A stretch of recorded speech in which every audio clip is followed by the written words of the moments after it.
A Fiddlehead Party on Carpenter's Farm by Josh Malerman, performed by Otis Jiry. On May 28, 1955, just a handful of days before the real summer would begin, Marty Carpenter bought the farm. At 76 years old, he didn't like to refer it that way. Didn't like to call it that. Bought the farm. That meant he died. That meant something bad happened. That meant it was a bad idea what he did, buying the grandest, most palatial farm in Gibbons. But that's what he did, literally. He bought the farm. By May 29th, Marty and his wife Gloria were standing where the corn rows ended, staring out at what the real estate agent had called sour soil. But maybe you could set lawn furniture out here. One day, dig a pool. It was a shame, they both thought, to have so much unusable land here, horseshoed and half-hidden by pines. Maybe they ought to try their luck with it. Maybe they ought to try to plant something anyway. Marty knelt and jammed his pointer finger into the hard earth. "Any give?" Gloria asked, wiping dirt onto the sides of her white sundress before doing the same to her graying hair. "None," Marty said, scanning the field, yet with hope. It would be a shame, really, and borderline unthinkable not to try. "Gloria," Marty said, rising at last, "what do you got on you now?" Gloria opened a small pouch tied to her belt. Never one to carry a purse, Gloria carried seeds. "Well," she squinted into the pouch, pulled forth a handful. "I'm fairly sure these are fiddleheads, Marty." He nodded. "Plant 'em." Gloria surveyed the barren ground, the enormous dark square that more than tripled the usable land. "Might be a waste," she said, but not unconvincingly. Marty understood she wanted to test the land, too. "Plant 'em," Marty said again. Then he turned and made his way back through the rows of corn, not stopping to turn around and check on his wife, whom he knew was already planting her fiddlehead seeds. By September 15th, the sour soil was overrun with ferns.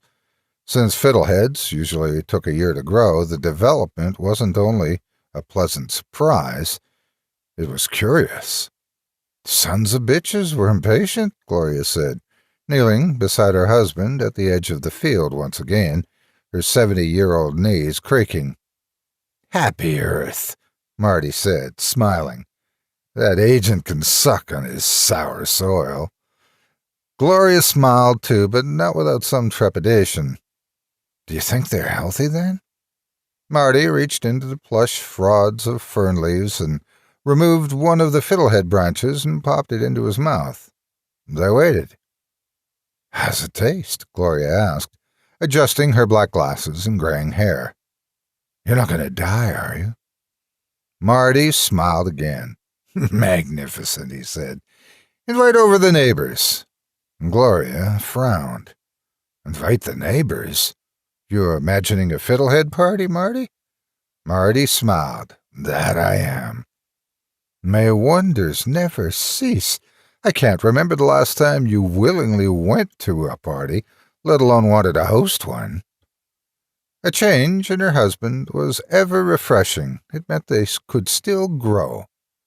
Marty placed a hand on Gloria's shoulder. He could always feel the strength of her lithe, bony body through her sundress. "Invite the neighbors, Gloria," he repeated, rising. "We're celebrating.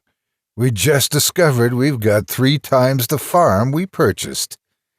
Then he stepped through the rows of corn and headed back toward the farmhouse. This time, he did not stop to turn around and check on his wife. She was looking out at the crops, and she turned too when she heard him stop. "A fiddlehead party," she said. "Invite the neighbors." He was smiling, staring into her eyes like he used to do when they were much younger. Gloria blushed, and Marty vanished into the corn. By nightfall, the fiddlehead party had been arranged. On September 16th, Marty and Gloria Carpenter played host to 5 neighbors, people they'd hardly more than met. Abel and Edna Cowens lived the closest, 2 miles up Hodge Road. Back in May, Gloria had dragged Marty with her to the Cowens farm to say hello. Abel was busy out in his cornfield, but Edna was nice enough. Douglas and Ruth Mansfield lived a mile beyond the Cowenses, and Gloria dragged Marty out there, too. Awkward pleasantries. Brief promises to hang out, but by age 70, these sorts of mini-declarations weren't taken too seriously, and nobody was too angry for that. And Ben Watkins, at 67, he was the youngest attendee at the Fiddlehead party, lived a mile further up than the Mansfields. It was a hell of a walk saying hello that day back in May. So now, here they all were, the hodgepodge as Ben dubbed them upon entering. "Fiddleheads?" Ben asked, refusing Marty's offer to take his coat. "Ain't seen fiddleheads in these parts before." "Never?" Gloria asked. "No, ma'am. Native to the east is what they are." "I've grown 'em all before, all the same," Gloria said. Ben eyed her suspiciously, but Gloria had an intelligence about her, a manner that made it difficult to argue with her. "Gloria's a wizard with her seeds," Marty said, leading Ben to the dining room, where the others were already seated at a long wooden table. "She's been carrying a seed pouch since 'fore we met, for crying out loud." "That right?" Ben asked, eyeing the pouch and nodding his approval. "Everybody prepares for the end of the world in their own way, Mr. Watkins," Gloria said, "and I'm too claustrophobic for bunkers." Ben Watkins smiled a half-toothed grin, and Gloria could tell by the lines in his face that he was a drinking man, a big drinking man. She didn't care or mind. It was one of the perks of older age, not bothering with how anybody else lived. She only wished she'd grabbed some liquor from the grocery in downtown Gibbons. A man like Ben Watkins, living all alone out there up Hodge Road, he could use all the fun he could get. Marty introduced Ben to the others, and then Ben and Marty took their seats at the long wooden table. It was dark, black, beyond the dining room windows, no evidence of the rows of corn and potatoes, and definitely no sign of the fiddlehead ferns beyond all that. A black, windy, autumnal world out there pressing in on the house. The 6 septuagenarians and the lone sexagenarian gathered together for the first time. "I'll get the party favors," Gloria said, anticipating an awkward, lengthy silence. She'd seen enough of them in her life. "Favors?" Edna Cowan said. "I like the sound of that," Ruth Mansfield said. "Cupcakes?" But they knew what she had prepared. Gloria had told each in turn about how quickly the plants had grown, and before any of the guests could make another joke as to what was for dinner, Gloria was already re-entering the dining room, carrying a pot full of twisty, strange-looking greens. "Fiddleheads," she announced. "Ah," Ruth said, obviously disappointed. Maybe she wanted cupcakes after all. "Tastes like seaweed," her husband Douglas asked. "Never taken to seaweed." "Not like seaweed," Marty said, taking the bench at the head of the table. "And besides, it's more a celebration than a meal." "Celebration," Abel Cowens repeated dispiritedly. "So, Gloria told us, and what are we celebrating again?" "Thought we had a dead field," Gloria said, doling out the fiddleheads, not allowing for any awkward pauses. "Turned out we don't." The other farmers looked at her. This seemed to interest them. "Technically, no field is dead," Ben Watkins said. "Only sour." "Yes," Marty said, winking up at Gloria, who was spooning spindly branches onto plates. "That's the word in these parts." "Goodness," Edna Cowan said, picking up a fiddlehead and examining it. "What in the world is this?" "Try it, dear," Abel Cowan said. "It's come from a field reborn." Gloria smiled. "Yeah, that's it. Yes, a field reborn. You're a writer, Mr. Cowens." Abel blushed. Edna patted him on the shoulder. "He should be a writer, is what he should be." Abel took the vegetable from his wife's pinched fingers and bit into it. "Abel!" Edna laughed. Abel chewed. Everybody, including Gloria and Marty, awaited his appraisal. Before he could give it, Edna bit into her own. Douglas and Ruth did the same. Marty raised a branch. "Cheers," he said, "to good earth." And then they all ate. All of them but Gloria, who was carrying the empty pan back into the kitchen. By the time the swinging kitchen door settled to a stop, she could hear a change in their guests, in her husband, too, coming from the dining room table. Field of perspectives. Field of moods. Field of every point of view.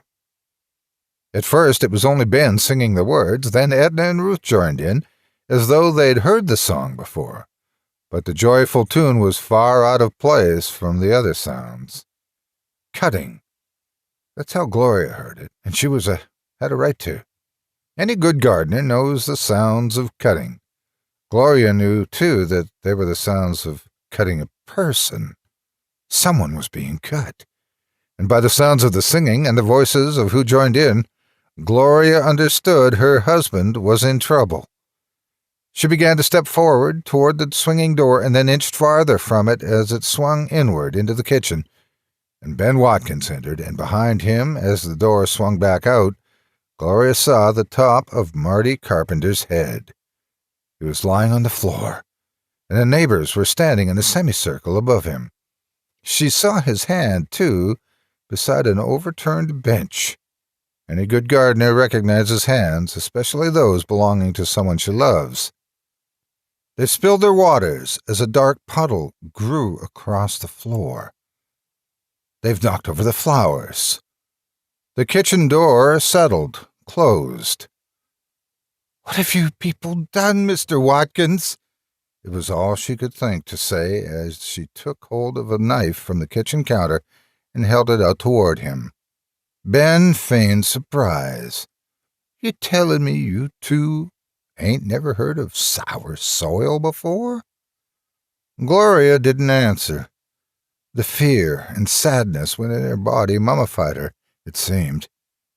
Ben didn't advance any farther. He had enough of his own. "I've been eyeing your crops since you started growing them," he said. "They're interesting to me, 'cause I know what's in that soil. I'm a Gibbons man, see?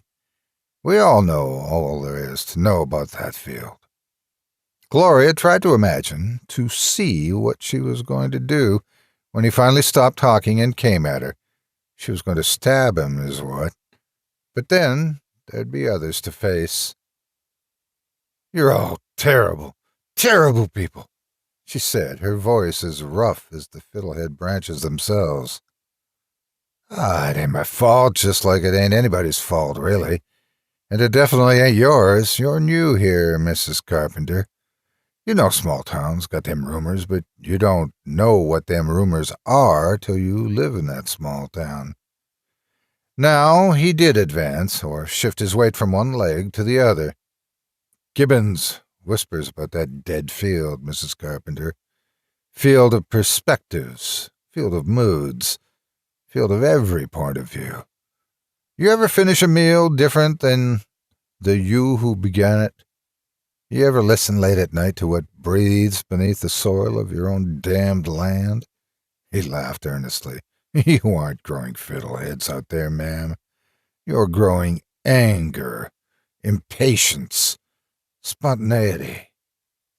He laughed and wiped some of the blood from his chin. Imagine that. A whole big field of negative crops, and altogether it's confusion, and we done him a favor. He nodded toward the kitchen door. One bite, and he'd never be the same person he was who took that bite. Do you see, Mrs. Carpenter? Do you understand? One bite. That's it. That's all, and they each and all of them took at least one bite. Only your husband wasn't raised on the stuff like we've been. "Leave my house, or I'll kill you, Ben Watkins. I'll kill you all." Ben half smiled, half angry perhaps, or maybe just surprised. She wasn't more interested in what he was saying. He stuck his hand into his pocket, and Gloria knew he was going to pull out a fiddlehead before he did it. Try one, he said, offering it to her. Gloria didn't move. Tears welled up in her eyes, but she didn't blink. You never know what you're going to get. That's kind of the fun of it. You might like the new one. The new you, Edna called from the dining room. You might not remember being married at all, Abel called, to some laughter from the others. Ben took a step toward her. Gloria swung the knife in an arc. You stay back. But he didn't stay back. He advanced under the old light bulb hanging in the farmhouse kitchen. You could be eating rage. You could eat enough of it to kill me. Or you could be eating forgiveness, enough of it to forget. You've got a hell of a field out there, Mrs. Carpenter. You don't grow weeds. You grow world views. Gloria took one look to the kitchen door, and by the time she looked back, he was upon her. Oh, it wasn't the first nasty, violent tale to emerge from the place now called Carpenter's Farm, but it was the first time in a long time. Most of the folks of Gibbons didn't know what went on in that place that night, and they didn't want to know. Staying away from the sour field was enough. In fact, there wasn't a single Gibbonser born and raised who hadn't heard that a man might lose his mind if he spent too much time out there. Might lose something worse, too. Might lose him. And nobody spread the rumors more earnestly than Ben Watkins, he who lived a few miles up Hodge Road and claimed he could hear those various perspectives, whispering, warring late at night under the cover of a horseshoe of tall pines and a midnight sky. Ben Watkins said the couple who died there on September 16th had eaten fiddleheads, grown by the missus of the house herself out in that dirty field. Said the couple got angry in a hurry and killed one another in even more of a hurry. Said he heard from so-and-so and so. And some Gibbonsers knew he'd been there and knew others had been there too, but it didn't mean much to them. Didn't mean Ben did anything wrong or was even hiding anything. What was there to hide? And how could you blame Ben if he was there? Who would be curious, who had eaten curiosity from that same field as a boy, and who wouldn't possibly even murder those elderly folk? He who had eaten indifference to life and quick to temper from that same field as a boy. Field of perspectives, field of moods, field of every point of view. And we've eaten a lot, and we've eaten our share, and we're no longer here, and we're no longer there.